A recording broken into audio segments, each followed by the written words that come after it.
Brother and sister veterans, we're here today with Eric Trump, and it's a great day. I want to make sure everybody knows that Admiral Kubik was with us from the very beginning. He was back in '16 and is a real warrior. I was so glad some of the Navy senior flag officers were standing up. The Flynn. Hey everybody, Brick Suit here. I am in a fabulous event for President Trump rally hosted by Turning Point Action. And I know we all love our veterans, but there's a group out there you really check out. It's Veterans for America First. They support all sorts of America First candidates, and they have a veteran focus that I'm sure you're going to like because we love our veterans. President Trump loves our veterans. Give them a look-see. Hey, what's up, man? It's 4G out of well. I want to give a shout out to Veterans of America, Veterans First. We need to put more respect on our veterans and not our illegal immigrants. Trump 2020. Hey folks, it's John Rich here, Veterans for Trump, incredible organization. We love our vets. Without men and women willing to sacrifice and die if necessary for our country, we wouldn't have a country. We all know that. Much respect and much love. God bless you. Perfect. Hey, Congressman Mike Collins here. Listen, a big shout out to Veterans for America First, organization out there doing great things, backing candidates and helping our veterans, people who really need your help and deserve all the gratitude. Debt we could never repay them. Thank you for what you're doing. Keep up the hard work. To all the veterans out there, especially Veterans for America First, we have got to deliver Trump victory. God bless, let's save this country. Hi, it's House Republican Conference Chair Elise Stefanik, representative for New York's 21st Congressional District. Thank you to Veterans for America First for all your hard work. We know that President Trump strongly supports our veterans, and our veterans must turn out to vote for him. Thank you very much. Let's save America. Hey, Georgia and Veterans for Donald J. Trump. You are the reason President Trump prioritizes the national security because we do not want to send our sons and daughters to fight another man's war anymore. You guys are the reason we are safe and secure in this country, and it's about time we put a commander-in-chief back in office to prioritize our veterans and our armed forces. Vote DJT. Hey everybody, it's former Congressman Doug Collins, also Colonel, United States Air Force Reserve. For our America First veterans out there, thank you for the service, thank you for the work. We got a lot of work ahead. You keep doing what you're doing, we always got your back. Hey, Congressman Jim Jordan here. Just want to say thank you for helping Veterans for America First and all the great work they're doing. And thank you for helping me in my campaign. You were my first endorsement. So too was Chairman Jordan. Let's get out of it. Thank you. All right, everybody, we are back. Our next special person for me and Dave. This is Jared Craig. Now, normally I just call him lawyers, okay? But no, he's chief officer, attorney, lawyer. He paid a lot of money to get his license. So, our chief counsel for Veterans for America First is Jared Craig. So, right now, not only is Veterans for America First an advocacy group that goes from state to state, but we also need legal jargon.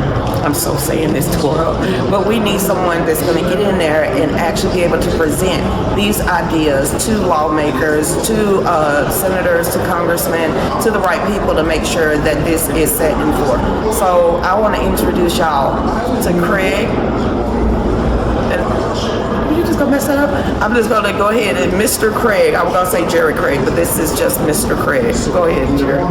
How you doing? I'm Jared Craig. I'm the Georgia chapter president of Veterans for America First. I'm the national vice president of the national chapter, and I operate as general counsel to the national chapter and the Georgia chapter, and generally anyone in our network that has some questions. A lot of what I do is I figure out what the goals are of our organization and make sure that we are compliant with local laws, local activities, and currently we're drafting legislation to hopefully get sponsored and get passed at both the state and federal level. So in doing so, it requires I'll say an experience in working with both state and federal constitutions, understanding what the current state codes are, and seeing what the path of least resistance is. Because instead of trying to reinvent the wheel, a lot of times it's easier to amend something that's already present, and working to enrich the laws that maximize the citizens' rights and also the protection of the officials. Now, just some of the steps was in there with a sitting representative or sitting senator for the state of Georgia. Just saying how a bill is made is the same way, even if you're trying to make an amendment. It's sort of like starting the clock all over again. You're not scrapping a law. You're just amending it to a law that's already there. So, but you still have to go through all those different steps in order to amend that law. Yes, the process is the same for having an amendment bill, a standalone act, because it has to be put into committee where there is testimony and evidence gathered. That committee will then lead to sponsors, and the more sponsors you have, or the more powerful sponsors you have, the more likely it's going to pass that House. Now, if it starts in the House, we'll then go to the Senate and repeat that process. If it starts in the other House, it just goes the other way. And once both houses have had the opportunity to investigate the facts and the basis and the purpose of the proposed legislation, they'll have the ability to act on it with amendments or to act in committee. We've all heard that a camel's built like a horse built by committee. Well, they have the ability to change things around a little bit, so the end result might be different than what the starting point is, but the purpose and goals will still be maintained. So with that being said, that's kind of like the hoops and hurdles that is in all legislation. You have a 3-month window. Just being in the office a while ago, I saw that session starts in 6 days. So that means that if we want to get it put in the hopper, out of committee to this Judiciary Committee to another one, we have a window of 3 months to get it done. And that's a lot of legwork. Well, the one that we presented today, the beauty of it is its simplicity. And operating as an amendment to a current bill as opposed to a standalone act, it makes it more feasible to get it done in that time period. And trying to sell something or present something to both houses that is seemingly makes perfect sense and is simple in context and impact, it's not very hard to get something like that passed through. We're not trying to do a 900-page omnibus bill for something novel and new that nobody's dealt with. This is looking to protect officers and first responders while they're doing their jobs, and that makes perfect sense. If it get out of committee and it goes to the floor for a vote, or it actually passes and getting ready to be signed at the governor's desk, do you take it then and present it in South Carolina or Florida or to another state to get the ball rolling in that state, even if the session is already over in the state? Or do you take it, duplicate it now, and start getting the ball rolling?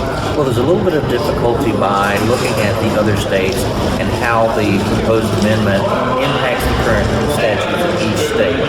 So that's a little bit different, but it's the same process of looking at what statutes are going to be impacted by the amendment and make sure that it doesn't hit one of these procedural roadblocks. But that is the goal, is to take this state by state, because that's the proper level of government that our proposed amendment really fits. And we think that we'll see a momentum where states will pick up on this, and they might, without our involvement, pick up and run with it in other states where they're concerned about the safety of peace officers and first responders. Say we're in, hypothetically, New York, and we have Kathy up there, who's the governor.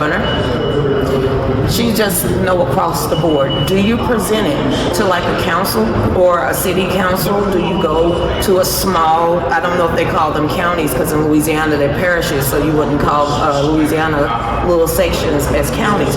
Do you go to upstate New York and try to look at a small community or council and then present it there?